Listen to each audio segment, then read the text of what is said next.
On capetalk.co.za, on the app, on DSTV channel 885, and across the city on 567 AM. Join the conversation. This is Cape Talk. This is Cape Talk.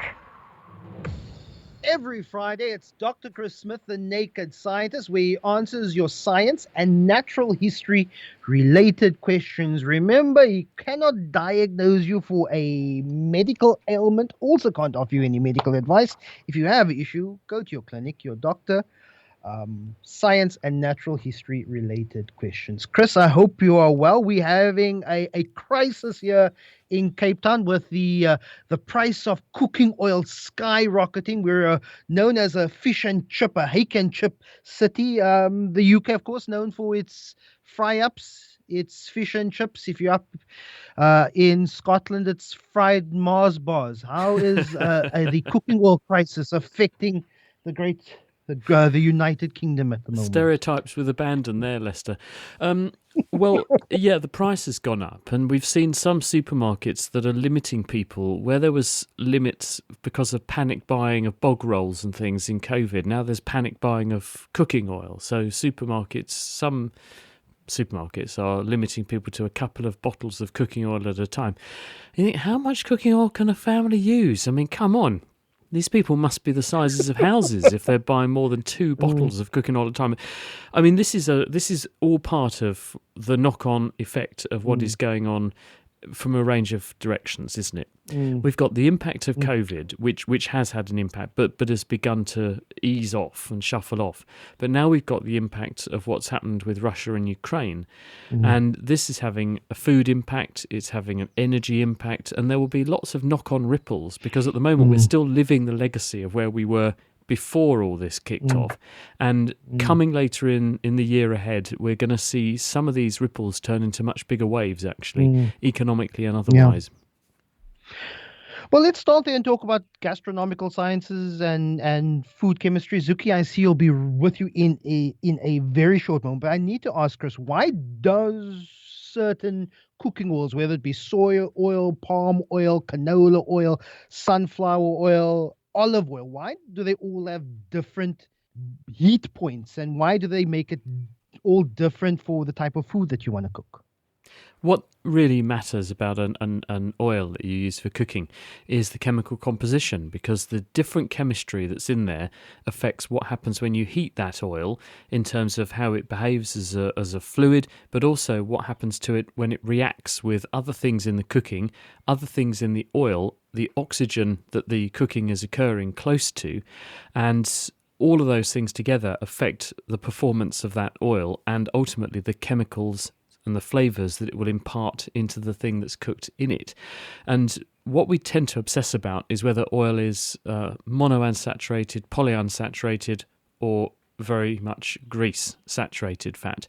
Animal fats tend to be highly saturated. In other words, if you look down a really powerful microscope at the carbon chains which fats are, oils and fats are hydrocarbons. There are lots of carbon atoms linked together in a long chain. If you have a saturated fat, then the saturated means that the bonds linking the carbon atoms are completely filled up, and you have a long single chain of carbon atoms, and that means they organise themselves into a really beautiful straight line. And if you've got one chain like that, it can get very close to and stack up with another chain like that and another chain like that, and that's why grease is greasy. And you get solids at room temperature. But if you start introducing different bonds into the mixture, so some monounsaturates like olive oil have a double bond. In other words, one carbon doesn't shake hands with 4 other atoms. It makes a special bond where it's shaking hands twice with the atom next door to it. This is a different shape. So the chain becomes a bit kinky. And because the chain is a bit kinky, it can't stack up so easily close to other chains, and so as a result the oils don't form a saturated pile in the same way as you do with grease. So the oils tend to have different melting points. They are therefore more likely to be a liquid at a lower temperature than those saturated ones are. And polyunsaturates just means there's lots of those things. This affects the chemistry. And if you have things with lots of these double bonds in it, they're more reactive than things that are saturated. They can therefore change their chemical nature. This will change the flavour, the oxidation status, and this will in turn impact on the flavour of the food, as will the proportion of different types of oils that are in there. So it really does matter what you're cooking with in terms of what flavours you're going to end up with. Zuki in Big Bay, thanks so much for holding on. Brian in Somerset West, I see you. Will be with you after this. Zuki, your question. Good morning. Good morning, Leslie. Good morning, Dr. Chris.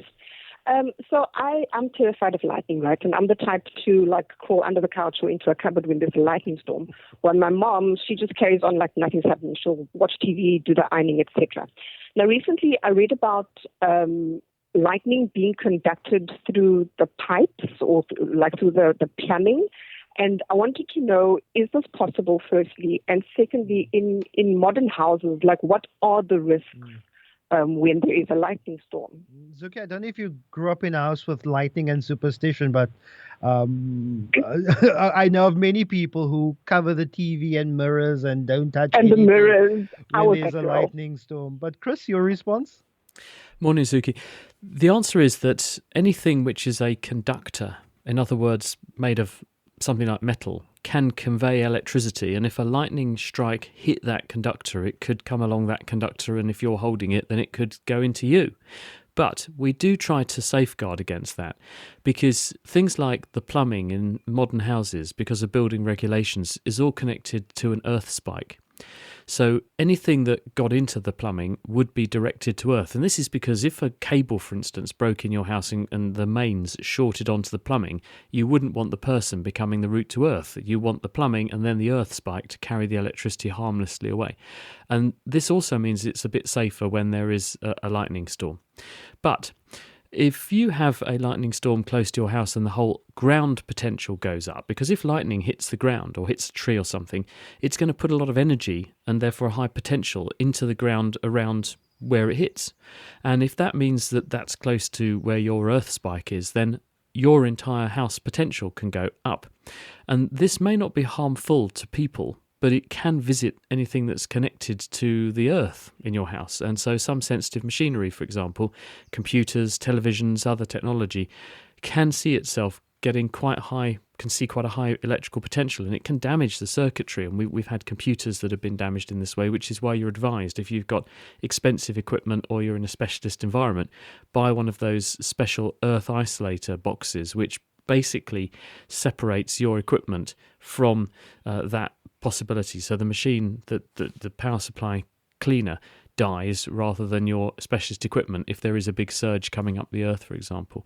But if you're holding a pipe and lightning hit the pipe, yes, you would potentially be raised in potential too. But because we've got these building regulations that draw the stuff out to earth, this is largely not a problem anymore, and things are much safer than they used to be. And the likelihood of your house being hit is very low. There are some areas which are much higher risk of being hit by lightning storms, and we all know where they are. But for the average person, it's lower than 1 in a million that you're going to get hit by lightning, and that means either directly or indirectly. So I think the risk is really very remote. Thanks so much, Zuki. Brian, Somerset West, good morning to you. Good morning to you and Chris and the listeners. I'm just watching sand artists building a replica of the Titanic on the beach.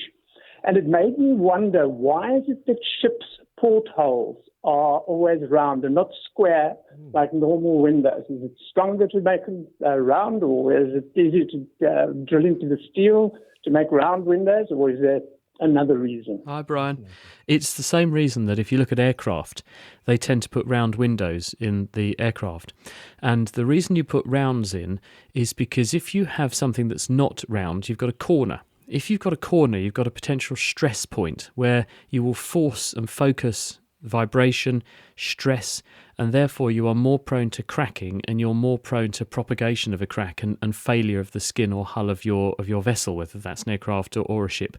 So it's much easier, much safer, and much stronger to build round portholes or other apertures, because then you have no focal point of stress, and therefore you can make the skin of the aircraft or vessel that bit thinner. You'd have to over-engineer it very hard and to a great degree to get the same level of strength and safety if you had a stress point that would be caused by having a corner. Thanks so much, Brian. Let's go to a quick voice note. Remember, 021-446-0567. Drop me a WhatsApp, 072-567-1567 for your science and natural history questions. Let's have a listen. Good morning, Lister and Dr. Chris. I'm wondering, what is the actual storage capacity of the human brain in terms of bytes, kilobytes, gigabytes, terabytes? In the case of my children, probably a kilobyte or two. But I read a lot of sci-fi books, Peter F. Hamilton, and they talk about memory crystals where you download your memories, and Elon Musk is talking about chips and brains and so on and so forth. But what is the actual storage capacity of a human brain? Is it recordable? Chris? Well, we don't really know. I mean, what we do know is how many nerve cells we've got. There's about 100 billion of them. And we know that each of those nerve cells makes connections to between 1 and 5,000 other nerve cells. And the information is stored in those connections. So when you have a memory and when you're recalling a memory, what you're doing is reading a pattern of connections in a circuit of clusters of nerve cells in certain parts of the brain going along with certain bits of memory. So we don't really know what the limit is, but there must be a theoretical maximum one, because our brain is finitely big. You don't have an infinitely big brain with infinite numbers of connections between the cells, and therefore there has to be a cap on how much information you can store. But what the brain does very well is when you save a picture on your phone or you send a WhatsApp picture to somebody, there's a lot of compression going on. What we mean by compression is that the brain takes what you saw, because in each of your optic nerves there's 1 million nerve fibers going from the eyeball into the brain. And so you've got huge amounts of information flowing in, but your brain is throwing away a lot of it and inventing other bits of it, so you don't actually see the real picture. Because if you did, you'd have sensory overload. And when we make memories, the brain will take various bits of information and say, well, rather than store all of these detailed, excruciating pieces of information, I'm going to combine a whole bunch of it into one packet of information and say that whole bit there was blue. I'll remove some of the nuanced detail. And so as a result, we throw away a lot more than we store. And so when you recompile or piece back together memories, you're doing it by making a lot of assumptions, and also memory is flawed. It's not perfect. There are some things we do remember discreetly because they really matter, like your bank card number. But when we recall memories and we recall pictures of things and we recall experiences, very much that is a filter that has thrown away a lot of the information and is only presenting to us a snapshot of it and then creating a lot of it again from scratch. How you felt, this was a happy occasion. You don't have to remember exactly what your heart rate was and what your hormone levels were to recall a happy occasion. Your brain says, label that as a happy occasion, and then when I recall that memory, just turn on the happiness switch, and that's how I must have felt. But you'll therefore still be seeing that very much through a filter of what you define as happy now, not perhaps what you felt then or your historical reference for happy. So we don't really know exactly how much data we can store, but there has to be a limit because of the finite size of the brain, and it will vary from person to person. And also there's a subjective influence that one person's definition of what they remember and remember well is quite different to another, but it will certainly be measured in gigabytes. You would certainly need a very big memory stick to make up for what the human brain can do. It's an amazing, amazing organ. Ed Kirsnoff, how are you doing this morning? No, fine, and you? Yeah, alles aniak. Everything's okay. What's your question? Well, talking about happiness, is there some way, or is there some practical way to measure the endorphins in your body so that you know? I mean, it's supposed to make you happier, right? So, are there any way to measure that? If you want to measure the endorphins in your body after exercise? I totally get that, because sometimes you're so happy that you literally want to explode. My kid often quotes something from, what's the movie, Despicable Me, where this girl gets a little fluffy unicorn and she says, "I'm so happy, I'm going to explode." Could you actually explode with happiness and endorphins, Chris? Well, first of all, you have to say, well, what is happiness? And happiness is a construct in our brain. When we feel happy, we can reduce that to basically a cocktail of nerve chemicals. The brain's pleasure or happiness chemicals include one called serotonin and another one called dopamine. And there are parts of the brain which, when you are feeling ecstatic and exhilarated, you see an increase in the levels of those particular nerve chemicals in those parts of the brain. So basically the brain has a pleasure switch, and when it's turned on, you get a sensation of good feelings. You feel content, you feel very happy or ecstatic, or even like you want to explode, as you've said. Can we measure that? Well, yes, we can. We can actually measure that signal, and you can put people in brain scanners and you can demonstrate that when they get these feelings, they have a big escalation in the levels of those chemicals in those brain areas. They will differ between people, and different people are going to have different sensitivities to the amounts. So some people may be driven wildly ecstatically happy by a small amount of these chemicals, whereas other people may be a little bit more cynical with age perhaps, and they are a bit grumpier and they need more of them to feel happy in the same way. So there are other more objective measures we can use as to whether or not someone is happy, a happyometer if you like.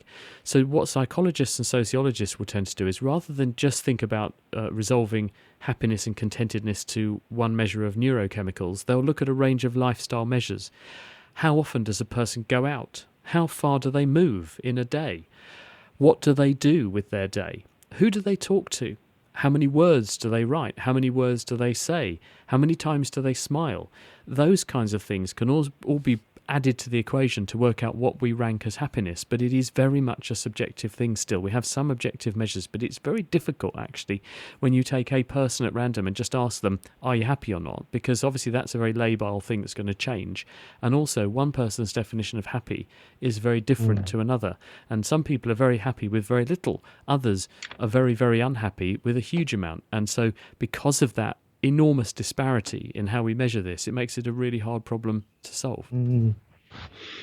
Before we get to Gary, do we know if other animals feel happiness or sad or disappointed? Is it essentially based on our cerebral cortex and our frontal lobes that humans can particularly express those emotions of happiness, being sad, etc.? Obviously, we can't go and ask a simpler animal like a mouse, do you feel happy? But you can certainly watch their behaviour, and you can watch how they behave in circumstances which are very similar to circumstances that make humans happy. Eating a nice meal, meeting friends, playing with a toy. And animals like dogs and cats all do this. We see very similar brain structures in their brains as we have in our brains light up when they do things that when a human does those things, a human says they feel happy, or when a human does those things, they say they feel sad. As these animals have very similar brain structures and they have very similar patterns of brain activity when they do similar things, it's reasonable to infer that they are deriving some kind of pleasure signal, some kind of experience that they enjoy. And if you look at young animals, they'll play. Now, we play probably to teach us important life lessons, and we enjoy it. So in order for an animal to do something, if you add an element of pleasure and enjoyment to that, they're more likely to do it more often. Food is one good example. If you go and eat, then you feel good, and that reinforces the food-seeking and nutritional value of going and getting a food and drink. And similarly, when you play, animals probably do derive pleasure in that way because it's reaffirming to them, this is your part in your animal society, this is how you interact with others, this is what you have to like, this is what you have to be scared of. Gary in Franschhoek, thanks so much for your patience. Jill in Dukai, I also see you, but good morning, Gary. Hi, morning, Lester. Morning, Dr. Chris. I would just like to know, why certain foods affect you differently when you fast? Thanks so much. Why do certain foods affect your flatulence levels, Chris? Gary, good morning. And there always seems to be a fart question on this programme, one way or another, where it sort of works its way in. It's an interesting theme or trend, that, isn't it?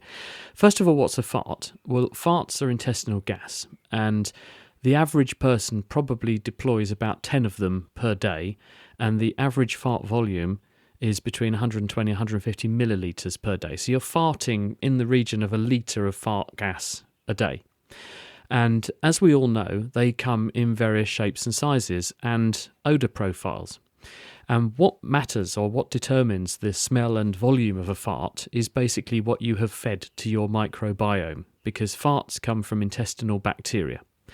Your intestines contain probably a kilogram of microorganisms, and whatever you can't digest or take away from your food gets shoved into your large bowel, where most of them are, and they will get to digest the rest of your dinner.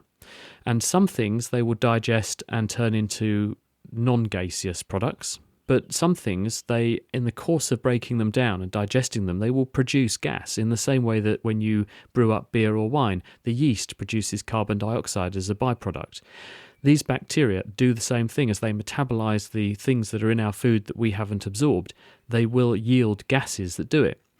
Now, most of the gas you produce is probably carbon dioxide, a little bit of hydrogen, and there's also some methane. Some people's microbiome has bugs in it which are capable of producing methane, CH4 gas, from the carbon that's in the food that they've eaten. But if you also eat food that's got a lot of sulfur compounds in it, then the sulfur compounds tend to be metabolized into things like hydrogen sulfide and sulfur dioxide, again by intestinal microbes. And those are the whiffy ones. The sulfur compounds are the ones that tend to be quite smelly because of the shapes of the molecules and the way that our noses are programmed to pick up those particular gases. So they do smell very strongly to us.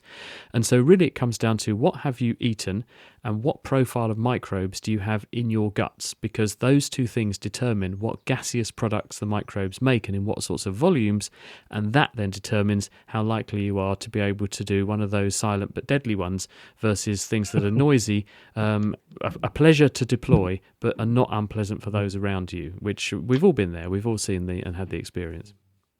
What's the song? Beans, beans, the musical fruit. The more you eat, the more you toot. The more you toot, the better you feel. So eat beans with every meal. Julian Tukai, good morning. Good morning to you.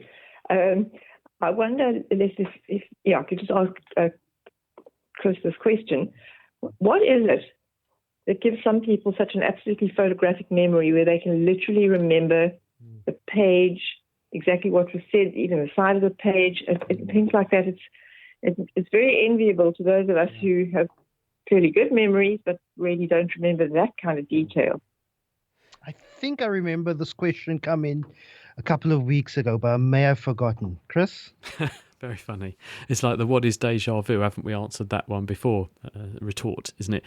The answer, Jill, is that everyone's brain is different, and the brain is also a product of what you do with it. It's effectively a neurological muscle. And in the same way that if you exercise a muscle, it gets stronger, if you practice, then you get much better at these things. And people who have good memories, many of them have just practiced. And also they may subconsciously practice. Some people, when they have a bit of downtime or they're doing a relentlessly repetitive task like mowing the grass or something, they may be thinking through things and processing things or repeating things back to themselves, just the way they are. And sometimes you'll run through and reinforce information in that way. I mean, I know a lot of stuff because I took enormous efforts to try and learn a lot of stuff and remember a lot of stuff. And if you do this a lot, you do make your brain more receptive to taking on board information and remembering it if it's part and parcel of what you do. So it really is that some people are just born with lots of connections in the brain that makes it easy for them to store and retrieve information, and there are some people who are exceptionally good at that. There are also people who've learned how to learn and how to remember, and everyone can do this, and there are some simple techniques actually that make learning information easier. But some people do find they have a memory. It's wrong to say like a goldfish, because goldfish don't have a 2-second memory. It turns out they have a very good memory, and it's really long. Researchers in Australia showed that goldfish and other fish can remember things for years. So we have to abandon that particular saying, but you know what I mean. So some people are just born with the ability, and they can top it up a bit with further practice. But everyone can improve their memory if they learn a few simple tips and tricks to store things and consolidate memories in ways that they find makes it easier to retrieve. Now, Chris, we have time for one last question, and just a little inside secret for our listeners. If you're going to stress that your question is for a 6-year-old, then I have no but other choice but to ask that question. But this is for 6-year-old Aki here. Why do stars twinkle? Our sun is a star, but it doesn't twinkle for us. Of course, stars that we see now are millions of light years away. What makes stars twinkle, but our sun, which is a star, doesn't twinkle? Hello, Aki. The reason that stars twinkle is because the light from those stars is coming through the Earth's atmosphere. And the Earth's atmosphere is 100 plus kilometres thick. So it's a layer of gas around the Earth. And there will be parts of the atmosphere that are thicker and warmer. And there will be bits that are thinner and also colder. And when you've got light travelling through thick and thin bits of the atmosphere, that has the effect of bending the light a bit. And that's because the light changes speed when it goes through those patches of the atmosphere. So when you're looking at a distant star, and actually if you're looking at stars in the Milky Way, they may be up to 100,000 light years away, then you're seeing light that's travelled through thick and thin bits of the atmosphere and has bent and warped and speeded up and slowed down. And this has the effect of making the light twist and turn a bit as it comes to your eye. And that has the effect of making it look like the star is shaking, shimmering or moving, or as we say, twinkling a bit. The reason this doesn't happen with the sun, or doesn't measurably happen with the sun, is the sun's much closer to us and deluging us with so much light that even though there will be some of the light passing through thicker and thin bits of the atmosphere, which will make the light speed up and slow down a bit, the effect is so strong from the sun that you don't notice the twinkle because the sun is already far too bright to look at. And you shouldn't look at the sun directly anyway because it will damage your eye if you do that. Dr. Chris Smith, as always, it's a pleasure. Just a quick message from one of our listeners. Dear Lester, up until now, my day has been null, but I just turned on the wireless and I heard Dr. Chris talking about farts, and the smile is back on my dial. Thanks so much. It's easy for some of us, isn't it? Dr. Well, we were talking about what makes you happy earlier on in the program, weren't we? And there you go. Farts make some people happy. That's all it takes. Tin of beans. Dr. Chris Smith, we have a kid show for you next week with some young people going to be asking you questions. Really looking forward to that. It's always a favorite of ours. Take care. But enjoy your weekend, sir. And you. Bye-bye. Bye, everybody. Bye.